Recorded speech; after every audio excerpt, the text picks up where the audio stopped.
우리는 결국은 누가 되느냐를 떠나서 시나리오는 결국 둘 중 하나입니다. 1번 보수 정당이 재집권을 하든가 2번 진보 정당이 집권을 하든가. 예를 들어서 보수 정권이 재집권한다 하더라도 달라질 게 있을까요? 사실 없을 것 같은데. 왜냐면 이제는 전 정권이라고 표현해야 될 것 같긴 한데 윤석열 정부 때도 재개발 재건축 규제 완화라든가 아니면 다주택자 규제 완화를 열심히 추진은 했었어요. 발표한 건 여러 가지가 있었었는데 실질적으로 완화된 게 있던가요?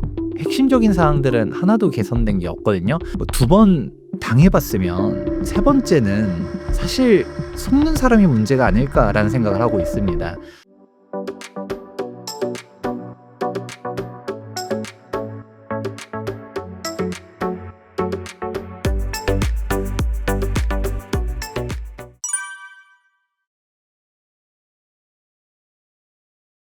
네, 반갑습니다. 투미 부동산 컨설팅 김재경 소장입니다.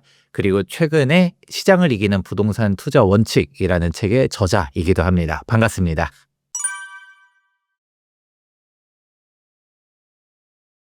사실 많은 사람들이 어떻게 될 것이냐에 대한 시나리오들을 돌려본 결과 어떻게 행동해야 된다라는 판단을 했다라는 게 정답입니다.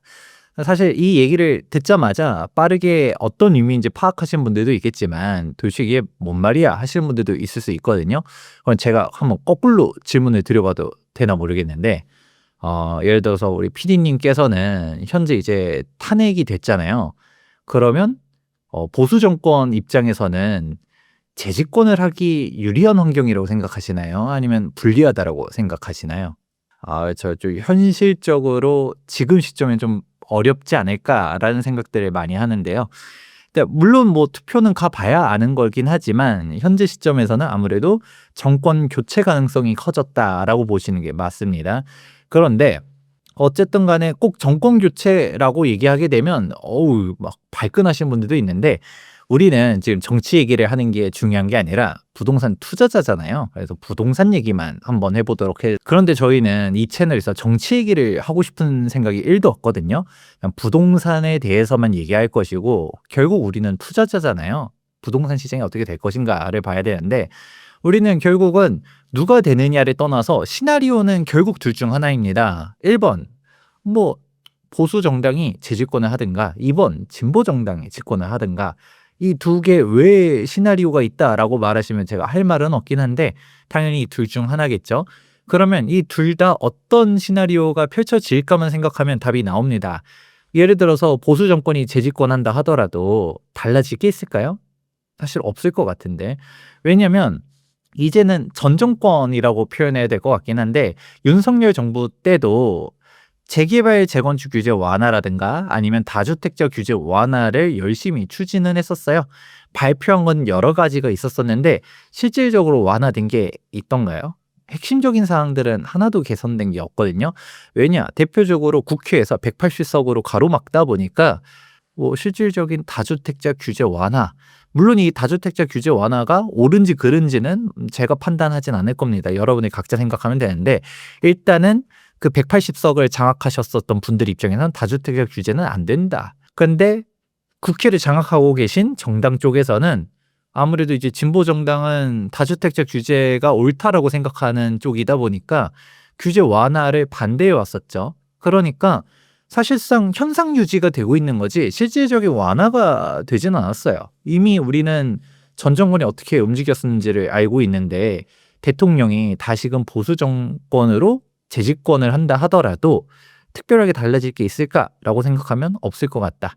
지금 전 정권의 연장선상으로 가지 않을까라고 생각할 수 있고요. 그러면 이제 다음 시나리오는 뭘까요? 결국은 정권이 바뀌는 부분. 이제 문재인 정권 시절 때를 한번 잘 생각해 보면 보수 정권이 아니라 이제 진보 정권 시대가 된다라고 했었을 때 제가 다시 한번 얘기해 드리자면 이거 정치적인 의도가 없습니다. 지금 민주당이 옳다 그르다 얘기가 절대 아니고요. 부동산 투자자 입장에서 봤을 때는 여기서도 다주택자 입장에서는 진보 정권이 집권을 하게 되면 다주택자 규제가 강화된다라는 거는 사실 자명한 현실이라고 보고 있거든요. 뭐 그러면 답은 나오죠. 다주택자 규제를 강화하게 되면 어떻게 되느냐? 똘똘한 한 채 선호 현상이 다시금 재편되면서 가격이 올라갈 거라고 볼 수 있습니다. 뭐 우리는 다 알고 있는 게 이미 노무현 전 정권 때 경험해 봤고요. 문재인 전 정권 때도 경험을 해 봤어요. 뭐 두 번 당해 봤으면 세 번째는 사실 '속는 사람이 문제가 아닐까.'라는 생각을 하고 있습니다. 물론 반대로 얘기하시는 분들도 있어요. '아니 이미 두 번 실패한 정책을 세 번째 똑같이 또 할까?'라고 말하시는 분들도 있는데 모르는 일이죠. 뭐 안 할 수도 있지만 할 수도 있잖아요. 그러면 우리가 현명한 투자자는 어떻게 해야 될까요? 안 하면 다행인데 했었을 때 타격을 받는 포지션을 좀 청산할 필요가 있겠죠. 예를 들어서 그냥 이미 선제적으로 대응을 해서 다주택자 규제를 해도 상관없게끔 내가 세팅을 해 놨어요. 그러면 뭐 그냥 그대로 가는 건데 어 다주택자 규제를 할 수도 있고 안 할 수도 있겠지만 하게 되면 정말 타격이 큰 사람들 같은 경우는 그러면 너무 불확실성이 커지지 않을까요? 사실 이게 정답입니다. 왜냐하면 우리는 경험을 해 봤잖아요. 어떤 식으로 해요? 일단 퇴로부터 막습니다. 양도세 규제 먼저 강화를 해요. 왜냐하면 다주택자 입장에서는 팔라고 하는데 그럼 팔 수 있게 해 줘야 되잖아요. 근데 다주택자 중과세율을 때려 버리면서 팔려고 해도 팔 수 없게 합니다. 근데 여러분들이 이게 다주택자 규제라고만 했었을 땐 막연해 가지고 별로 체감을 못 하실 텐데 대한민국 양도소득 세율을 한번 보게 되면 최고 소율이 45%입니다. 이 45%도 저는 어마어마하게 높다 생각하거든요. 근데 다주택자 규제가 붙게 되면 어떻게 되냐? 3주택자 같은 경우는 30% 중과세율이 붙어요. 그러면 몇 퍼센트죠? 75%예요. 여기서 끝이냐? 아닙니다. 지방세 10%가 또 붙어요. 그러면 75%에 10%면 7.5%죠. 그러면 합 82.5%가 세율입니다. 여러분들이 뭐 10억을 벌었든 20억을 벌었든 모르겠는데 근데 여기서 82.5%를 세금으로 낸다라고 생각하면 아유 그래도 뭐 벌었으니까 내야죠라고 순순하게 납부할 사람이 얼마나 있을까요? 사실 이거는 다주택자 포지션을 청산하라고 말은 하면서 사실상 못 팔게 만드는 상황이거든요. 그러니까 사람들은 바보가 아닙니다. 어이구 내가 팔려고 했더니 팔아도 남는 게 없네 하면서 못 팔아요. 그러니까 이제 또 어떻게 할까요? 안 파네 하면서 종부세를 두들겨 때리기 시작합니다. 우리 경험해 볼 겁니다. 2017년도 8.2 대책에서 처음 양도세 규제부터 해서 부동산에 대한 각종 규제들이 튀어나왔다가 그다음에 2018년도 9.13 부동산 대책에서 종합부동산세를 이제 꺼내 들기 시작하거든요. 그러면서 나중에 뭐 12.16 대책이라든가 7.10 부동산 대책이라든가 계속적으로 더 강화를 합니다. 그리고 나중에는 취득세까지 건드려 버려요. 그래서 조정대상 지역리 2주택이 되려고 하게 되면 8.4%, 세 번째 주택을 취득하게 되려고 하면 12.4%의 취득세 중과세율이 적용되니까 뭐 애초에 다주택이 되고 싶어도 될 수 없는 환경을 만들어 버립니다. 자, 그러면 이런 사항들을 인지하게 되면 어떻게 될까요? 다주택이 되고 싶다라고 해서 될 수 있는 게 아닙니다. 그냥 다주택자들을 갖다가 이리 괴롭히고 저리 괴롭히고 하다 보면서 1주택으로 가게끔 하거든요. 그러면 답이 나옵니다. 지금 강남 집값이 미친 듯이 올라가고 있거든요. 미친 듯이 올라가는 게 정상이냐 비정상이냐고 물어보면 저는 비정상이라고 생각합니다. 그런데 이 비정상을 정상화 만들게 하는 요인이 바로 다주택자 규제거든요. 왜냐? 지방 집값이 저는 정말 저평가돼 있다라고 생각해요. 지방이 이 정도로 무너질 상황이 아니라고 생각하는데도 불구하고 지방 집값이 왜 초토화되었느냐? 답은 간명합니다. 지방이 여러 채를 가지고 있어도 강남 한 채를 못 사는데 강남에 한 채를 가지고 있으면 뭐 실소유 1주택자야? 그러면 규제 대상이 아닌 반면 지방이 여러 채를 가지고 있으면 다주택 투기꾼이 되기 때문에 적폐가 되는 거잖아요. 그러니까 단순히 가액이 중요한 게 아니라 주택 수로 규제를 하기 때문에 지방을 싹 정리하고서 똘똘한 한 채로 가게끔 몰아가게 됩니다. 그러니까 우리가 다주택자들이 던지는 쪽에 있는 주택 포지션을 가지고 있는 사람들은 같이 힘든 거고요. 근데 그 포지션을 청산하고서 다시금 좋은 쪽으로 갔다가 합쳐서 움직이려고 하는 쪽에 속한 지역 같은 경우는 어마어마하게 올라가고 있는 게 눈에 보여지는 것이죠. 그러니까 사실 지금도 우리가 나오는 키워드 중 하나가 양극화인데 사실 이제는 양극화라는 말도 부족합니다. 양극화를 넘어선 초양극화가 나타나고 있는데 그 이유가 바로 다주택자 규제 때문이다. 그러면 우리는 답이 보여지죠? 다음 정권이 어떻게 할 것이냐라는 걸 생각했을 때 어느 정권이 되던 간에 규제가 완화될 것인가라고 생각해 보면 완화될 것 같진 않다. 그런데 지금 다주택자 규제가 현상 유지만 된다 하더라도 사실 강력한데 여기서 더 강화된다라고 생각해 보면 지금 이 양극화가 더 벌어질 수 있다, 심화될 수 있다라는 생각을 해볼 수가 있습니다. 그래서 실제로 2025년도 부동산 시장 전망도 제가 웅달 책방에서도 한번 나와서 얘기한 적이 있었는데 저는 그때도 서울 부동산은 사야 된다라고 얘기해 드렸거든요. 근데 정확하게는 여기서도 신축 아파트를 주목해야 된다라고 말씀드렸었어요. 그게 결국 뭔가요? 이 양극화가 나타나다 보니까 이게 서울과 지방 간의 양극화도 나타나지만 서울 내에서도 지금 빌라 오피스텔은 처참합니다. 왜 그럴까요? 주택 수로 규제를 하기 때문에 아파트와 비아파트 간의 양극화가 나타나고 있고요. 똑같은 아파트 내에서도 신축과 구축 간의 양극화가 나타나고 있어요. 여러분들 생각해보면 심플합니다. 예를 들어서 대한민국의 자동차가 너무 많다라고 해서 이제 차고지 증명제를 하는데 근데 여기서도 차고지 증명제를 하는 정도가 아니라 1가구 1차량 제도를 만든다고 해볼게요. 무조건 그 집이 3인 가족이든 5인 가족이든 상관할 바 없이 무조건 한 가족당 자동차는 한 대여야 돼. 그럼 어떻게 할까요? 아무래도 조금 소형차부터 시작해가지고 브랜드가 좀 떨어지는 자동차들을 먼저 정리하고 제일 좋은 차 한 대만 남겨두지 않을까요? 아니면 싹 정리하고 그냥 이참에 어차피 한 대만 끌고 다닌다 하면 정말 비싼 차 한 대로 갖다가 바꿔버릴 가능성도 있지 않을까요? 동일한 얘기입니다. 어쨌든 간에 하나만 남긴다라고 하면 그 남기는 쪽에 있는 상품이 무엇일까를 잘 생각해 보면 되는 것인데 그렇게 가버리다 보니 결과론적으로는 이제 서울 집값대 여기서도 강남, 신축 중심으로 갔다가 가격대가 어마어마하게 올라가는 게 눈에 보여집니다. 그러고 이게 다주택자 규제가 또 저는 좀 잘못됐다라고 얘기를 항상 하거든요. 집값을 잡기 위해서는 공급을 늘려야 되는데 그런데 우리가 공급을 늘리기 위해서는 구도심 같은 경우는 빈택지가 없다 보니까 재개발 재건축 규제 완화밖에 없거든요.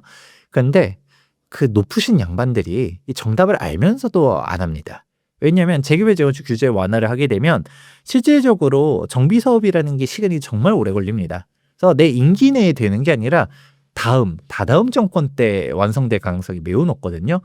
그래서 실질적인 공급에 대한 사항은 중장기적 안목으로서 꾸준히 추진해야 되는데 공급 효과는 나중에 나오는 것이고 당장 재개발 재건축 규제 완화하게 되면 재개발 재건축 집값 올라가는 건 눈에 보여지잖아요. 그러니까 그런 거를 별로 원하지 않습니다. 그러니까 공급은 안 하는데 공급을 안 하려고 하다 보니까 어떤 얘기를 하게 될까요? 공급을 안 하는 당위성을 부여해야 되잖아요. 그러니까 항상 얘기하는 게 공급은 충분하다라는 얘기를 하고요. 공급은 충분한데 집값이 왜 올라가요? 라는 근본적인 비판이 나오면 공급은 충분한데 초과 수요 때문이다. 그러니까 초과 수요자들을 규제하려고 하다 보니까 다주택자 규제가 연결되거든요.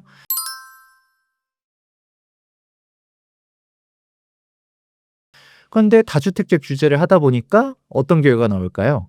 집값이 안정은 되죠.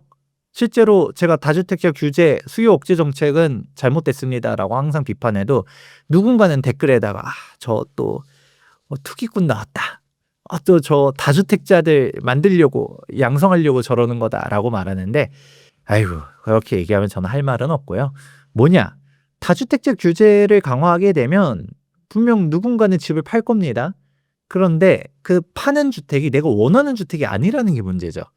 지방의 주택 가격들이 무너지고요. 서울에서 빌라 가격이 무너지고요. 오피스텔 가격이 무너지는 게 여러분들이 원하는 결과라고 생각하면 다주택자 규제 정책은 옳은 겁니다. 예를 들어서 거짓말은 하지 않은 거죠. 다주택 투기꾼들 때문에 초과 수요가 있었다. 그래서 집값을 안정화시켜야 된다라고 얘기를 하는데, 그래서 그래, 이 초과 수요를 잡아야겠어, 적폐들을 청산시켜야겠어라고 하면서 휴지를 막 합니다. 그러니까 여러분들 원하는 대로 다주택자들이 으악 세금 맞다가 아파가지고 막 주택들 던져요. 던지게 되면 이제 어떤 결과가 나올까요? 던지는 주택들은 떨어지겠죠. 그러니까 지방이 무너지고 서울에서 빌라가 무너지고 그러는 건데, 그럼 여러분들이 다시금 원점에서 생각해 보면, 나는 지방에서 내 집 마련할 거야, 아니면 서울에 산다 하더라도 아우 내 급여가 200~300만 원인데 집값이 20억 30억씩 한다고? 이거는 말세야. 청년층들이 어떻게 내 집 마련하고 꿈과 희망을 가질 수 있습니까? 라고 얘기를 하게 되면, 그래, 맞아, 급여 200~300 받는 사람들이 어떻게 내 집 마련을 하겠습니까? 그래서 200~300 받는다 하더라도 내 집 마련할 수 있게 빌라집값 폭락시켜 주겠습니다 라고 말하면 그건 맞는 말입니다. 근데 여러분들의 눈높이는 지금 빌라가 아니잖아요. 지금 경공매 쏟아지는 거는 빌라 오피스텔도 어마어마하게 쏟아지고 있고요. 지금 서울 보면 빌라 가격 초토화돼 있어요. 내 집 마련하기 되게 쉽습니다. 특히 6억 이하 주택 같은 경우는 정책금리도 워낙 잘 돼 있다 보니까 저금리로 소득 낮아도 매수할 수 있습니다. 그런데 그거는 마음에 안 들잖아요. 그것도 이렇게 얘기하면 불편해. 왜냐? 빌라 집값 폭락시키려고 이런 정책 만들었습니다 라고 하면 불편하잖아요. 강남 집값은 더 올리려고 이런 정책 했어요 라는 얘기나 다름없거든요. 근데 이거를 곰곰이 잘 생각해 보면 내가 원하는 주택이 무엇인가, 목적성을 명확하게 해야 돼요. 그런데 내가 원하는 주택 혹은 정치인들이 말하는 말에 주어와 목적을 명확하게 해보면 떨어지는 주택이 무엇인가를 한번 잘 생각해 봐야 되고요. 그런데 안 떨어지는 주택이 무엇인지, 오히려 거꾸로 올라가는 주택이 무엇인지를 판단해 보셔야 되는데, 결국은 다주택자 규제는 양극화입니다. 그러니까 그래서 정치인 분들도 이거는 진보 보수 할 거 없이 다 본인들은 강남에 아파트들 들고 있잖아요. 그 이유가 뭘까요? 강남 주택이 올라가게 눈에 보여지니까 남들 보고는 팔으려고, 그러니까 남들 보고는 매도하라고 하면서 본인들은 강남 주택을 절대 사수하는 거죠. 꽉 잡고 있는 거죠. 왜냐? 떨어질 것 같으면 내 집 먼저 팔지 않을까요? 근데 안 떨어질 것 같으니까 안 파는 거거든요. 그래서 개인적으로는 이게 말과 행동이 일치해야 되지 않을까. 그래서 집값 안정화 시키겠다는 사람들은 무주택자 인증부터 해야 되는 거 아닌가라는 생각도 좀 하고 있습니다. 물론 뭐 그렇게 얘기하면 너무 극단적이긴 한데, 근데 뭐 본인은 강남에 살면서 남들 보고 자꾸 집 팔라고 하는 거는 좀 잘못되지 않았나라는 생각도 좀 해보고 있고요. 그러면 이제 돌고 돌아서 집값 자체는 양극화가 된다. 그러면 내가 매수하고 싶은 주택이 어디냐에 따라서 기다리는 게 정답인 곳도 있겠지만 기다리면 안 되는 곳이 그려질 거고요. 근데 이제 두 번째 문제는 이게 단순히 집값만 오르냐 이게 아니라 전월세 가격도 같이 올라가는 게 문제입니다. 되게 불편한 진실 중 하나인데, 많은 사람들이 일명 갭 투자를 정말 죄악시처럼 하잖아요. 아니 실거주 할 것도 아닌데 투자를 해. 그리고 내가 실거주 한 채 있으면 되지 추가 주택을 가지고서 임대 사업을 돌려 하면서 다주택자들 나쁜 놈들, 갭 투자 나쁜 놈들 이렇게 얘기하는데, 근데 다주택자가 사라지고 갭 투자가 사라진다는 얘기는 반대로 말하면 전세 공급이 없어진다는 얘기 아닌가요? 안 그래요? 아니 예를 들어서 무주택자가 전월세 공급을 해줄 수 있을까요? 당연히 안 되고요. 1주택자가 전월세 공급할 수 있을까요? 할 수는 있겠죠. 나는 내 집을 임대를 놓을 수는 있는데, 그럼 반대로 따지면 나도 어딘가에 전월세를 살고 있다는 거잖아요. 그럼 플러스 마이너스 제로입니다. 실질적으로 대한민국에서 임대 공급을 해주는 사람은 결국은 다주택자라는 얘기는 되게 단순한 논리입니다. 왜냐? 정부 임대주택이 차지하고 있는 비중, 그리고 기업 임대주택이 차지하고 있는 비중은 한 자릿수밖에 안 돼요. 그렇기 때문에 대부분은 민간에서 이루어지고 있는데, 그러면 잘 생각해 보면 자꾸 다주택자들을 막 괴롭혀. 이게 지금 현재 전월세 금액이 왜 올라가는지를 설명하는 이유이기도 합니다. 어떻게 따지면 당연한 얘기예요. 수요와 공급인 건데, 집값이 엄청나게 올라갈 때도 생각보다 전월세 금액은 안정화돼 있었던 시절들이 있었거든요. 근데 전월세 금액이 언제 폭등하기 시작했었냐? 임대차 시장을 교란하기 시작했을 때, 대표적으로 임대차 3법 건들면서 계약갱신 청구권, 2+2 이거 만드는 순간 임대인들이 오이씨 이럴 거면 내가 임대를 왜 해? 하면서 임대를 안 해버린다던가 아니면 한 번에 높여서 받으려고 한다던가 하면서 그때 당시에 전세 금액이 몇 억씩 뛰어 올라갔던 시절이 한 번 있었고요. 사실 그때 그것만 있었던 게 아니라 계속적으로 다주택자 규제들을 강화해 오고 있었어요. 그런 것들이 맞물리다 보니까 다주택을 하지 말아야겠다라고 말하는 거는 지금 뭘까요? 내 실거주 한 채로 가야겠다. 이게 단순히 1주택인 게 중요한 게 아니라 양도소득세 비과세 요건을 최대한 받기 위해서는 당시 조정대상 지역에서는 2년 보유만 하는 게 아니라 2년 실거주래야 비과세 요건이 적용되었었고요. 그리고 이 비과세라는 거는 12억 이하가 100% 비과세고 12억 초과 고가주택 같은 경우는 장기보유 특별공제를 받아야 되거든요. 근데 이 장기보유 특별공제율도 표 1이 있고 표 2가 있어요. 이렇게 말하면 좀 헷갈리실 테니까 실거주를 2년 했다라는 전제 조건 하에서는 이제 1년 보유당 4%, 1년 거주당 4% 해가지고 각각 최대 10년씩 해가지고 80%의 장기보유 특별공제율을 받을 수 있는 반면 실거주를 안 했다라고 하면 그냥 단순히 1년 보유당은 2%씩 해서 최대 15년 30% 장기보유 특별공제율밖에 적용이 안 됩니다. 이것조차도 조정대상 지역 내 다주택자 같은 경우는 장특공 자체가 없어져요. 그러면 단순히 1주택인 게 중요한 게 아니라 실거주를 오랫동안 지속해야지 세후 수익률이 늘어난다라는 결과가 나옵니다. 그러면 어떻게 될까요? 다들 들어가서 내 집 마련하기 시작하면 전월세 공급은 누가 해주죠? 마치 이게 악어와 악어새와 같다라고 저는 비유를 합니다. 여러분들 예를 들어 무주택자 입장에서는 다주택자가 막 완전 악의 축으로 생각하실 수 있어요. 뭐 그렇게 생각했다라는 게 뭐 잘못됐다는 건 아닌데 근데 다주택자가 사라지게 되면 주택 공급이 없다는 얘기거든요. 임대차 공급이 없어요. 그러면 나는 뭐가 됐던 간에 내 집 마련을 하지 않는 이상은 전월세를 거주할 수가 없다라는 말이기도 합니다. 아니면 뭐 공공임대주택 들어가서 살 건가요? 뭐 LH 아파트 들어가서 살 건가요? 그거 아닌 이상은 결국은 내 집 마련을 언젠가는 해야 된다라는 겁니다.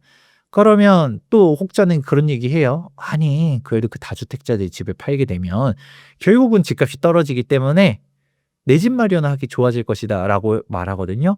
근데 제가 맨 처음에 길게 얘기했죠. 그 떨어지는 주택이 어딘지 안 떨어지고 오히려 올라가는 주택이 어딘지를 판단해야 된다라고 말씀드렸어요. 그러면 내가 거주하고 싶은 주택이 어딘가라고 생각해 봤을 때 정답은 나와 있다라고 말씀드려보고 싶습니다.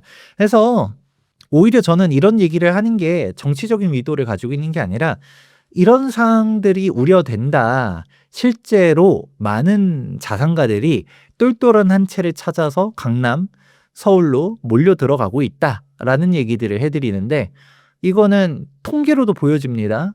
지금 서울 주택은 외지인의 비율이 지금 25% 정도 되거든요. 애초에 서울 사람들만의 투자처가 서울이 아니라 그냥 전국의 투자처가 되고 있다라고 보실 수 있습니다. 그런데 이런 사항들을 갖다가 제가 얘기해 드리는 거는 누가 정권을 잡든 간에 똑같은 실수를 반복하지 말라라고 말하는 거기도 합니다. 뭐 우리 2번 실패해 봤으면 됐잖아요. 그럼 3번째 똑같은 정책을 꼭 해야 될까요? 그러면 3번째는 우리는 어떻게 해야 될까요? 이런 말도 안 되는 다주택자 규제를 하기보다는 주택수 규제를 철폐해야 될 것이라고 보고 있고 결국은 공급을 활성화하기 위해서는 재개발 재건축 규제 완화, 재개발 재건축 활성화 정책이 필요하다라고 저는 바라보고 있습니다. 근데 뭐 이게 아니다라고 생각하면 뭐 거기까지는 제가 뭐 얘기할 수 있는 사항은 아닌 것 같지만 여러분들이 결국은 각자 도생이라고 얘기하거든요. 내 주거 안정성을 생각했을 때 어떤 식으로 판단을 해야 되는가? 왜냐면 주택 같은 경우는 결국 의식주 중 하나거든요. 내가 매수를 하지 않으면 전월세가 강제가 되는 게 바로 주택입니다. 그러니까 집값이 올라가고 떨어지고는 뭐 매수한 사람들, 즉 투자자의 영역이라고 생각했었을 때, 즉 매수를 해가지고 주택 가격이 올라가고 떨어지고는 뭐 투자자의 영역이야. 나랑 상관없어 라고 생각할 수는 있어요. 근데 적어도 전월세 금액은 안정이 되어야지 내 주거 안정성이 지속될 수 있는데 내 전월세 금액은 어떻게 될 것인가 라고 생각해 보면 조금 암담하긴 합니다. 그래서 실제로 부동산 가격이 떨어진다라고 전망하시는 분들도 있어요. 제가 뭐 그분들 말이 100% 틀렸다, 뭐 논리 구조가 잘못됐다라고 말하는 건 아니지만 그분들한테 주택 매매 금액은 예를 들어 하락한다라고 전망하시는데 전월세 금액도 하락할까요?라고 물어보면 그분들이 잘 대답하기 어려울 거라고 생각합니다. 왜냐하면 전월세 금액이 이래저래 상승할 게 눈에 보여지기 때문인데요. 여러분들도 그러면 내 주거 안정성을 생각했을 때는 어떤 식으로 대비를 해야 될까? 곰곰이 생각해 보시면 좋을 것 같습니다.